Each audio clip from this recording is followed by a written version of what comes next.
Republican from Texas, Congressman Jodey Arrington, and Congresswoman Gwen Moore, Democrat from Wisconsin. Both representatives serve on the House Ways and Means Committee. And I'm not sure, wow, this is a big topic to take on, Congress people. Is it not? I'll start with you, Congresswoman Moore. Do you see Chuck Schumer pushing ahead, the administration, Biden administration pushing ahead, but in the background, we have people talking about Joe Manchin's take a pause editorial in the Wall Street Journal, and that he won't go above 1.5 trillion. Is this all sort of theater? What do you expect really to play out? Do you think he can be brought around? What are your feelings? You must talk about that with your colleagues. Not really. We're doing our work in the House of Representatives. As you know, the Committee on Ways and Means is the place where tax bills start. And so we are doing our work, putting together our budget reconciliation instructions. And Chuck Schumer, God willing, will work out whatever details he has over in the Senate. But this is we're doing our work. We're mindful that the Senate has to do it, but we're focused on 218.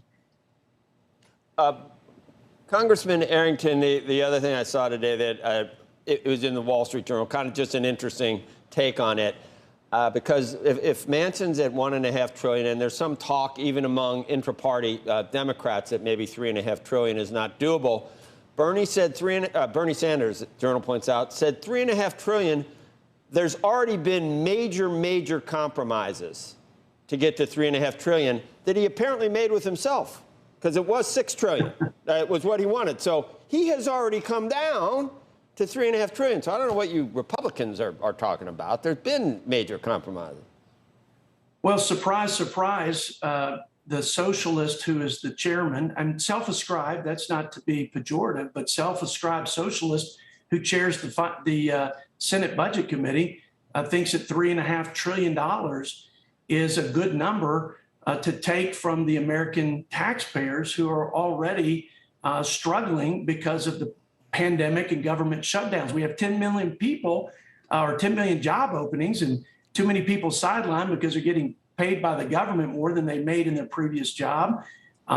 Listen, the best anti-poverty program and the best recovery strategy are the same: create more jobs. And $3.5 trillion of taxes are going to take us the other way, and they're going to chase jobs back overseas and make us less competitive. And by the way, most of this is going to be passed down in lower wages and higher cost of goods and services, as if we don't already have an inflationary crisis, which is a tax on every American. But most of this is going to be borne by middle class and working people. So this is one in a long line of disasters. I think this one will stick with our country, unfortunately, a lot longer than the border disaster or the disaster and debacle we've seen in Afghanistan. So I'm very concerned, with all due respect to my friend, Representative Moore, I am very concerned about not only the taxes, but the unionization of the workforce in every state, the PRO Act, amnesty and citizenship, which has been stuffed into this turkey,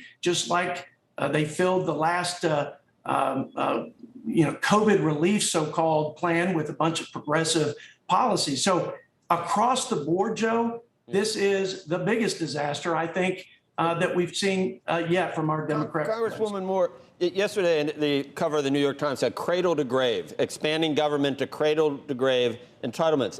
Would you nod and say that's a good thing and it's nothing to worry about? In terms of the expansion of government, do you think that that'll hurt the economy at all? Well, I don't even know where to start unraveling all of those Republican talking points. But just let me start here. They're talking the same old trickle down politics that the Republicans had no problem in this last Tax Cuts and Jobs Act adding $2 trillion to the deficit, only to create a situation where we had a historic a buyback of stock, $1 trillion buyback in stocks. And meanwhile, it contributed a great deal to inequality. And like, this is the same old story. We've tried trickle down before. We tried it with the Reagan tax cuts to the wealthiest. We've tried it with both Bush tax cuts, and we tried it with the Tax Cuts and Jobs Act. And what have we seen? We've seen workers' wages stagnate or digress. Any increase in wages between, say, 1980 and 2005, all those tax cuts was 0.3%. 0.3%. In the meantime, the top 0.1% of companies and wage earners saw their incomes quadruple. And so this kind of income inequality is hurting our economy. I mean, my friend, Mr. Arrington would agree that 70% of our economy is about consumption. People have to have money to spend. And just providing continuous tax cuts, I mean, this dog don't hunt. I mean, just like the economist from Berkeley, Emmanuel Saez said, when the evidence contradicts your theory of trickle down, you just got to go with the evidence. And I would just leave it like what James Brown would say: give it up and turn it loose. It's not working. Our tax package actually provides money to actual people. The child tax credit providing $250, $300 a month to the average person, to the 90% of the workforce that only earned 0.3% over 20 years when wages were stagnant, 0.3% per year. To those people, we're giving $250, $300 a month child tax credit, direct taxes to them. And not to wealthy corporations. And so I'm talking about the efficiency of using money.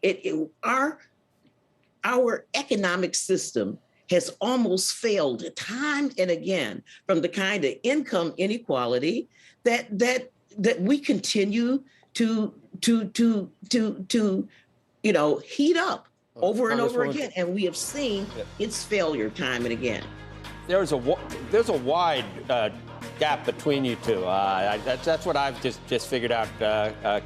Congresswoman Moore and Congressman Arrington. That's what makes it fun to watch Washington, I guess, and maybe a little bit troubling. But thank you both for coming on. We're out of time, Congressman. I'd give you a chance to rebut. Will you come back? I'd love to rebut it, but God bless everybody. And you talk so long about Afghan war and everything else. We didn't get a chance to talk about the tax bill. So, we're going to build I back look better. forward to being back on your show when I can refute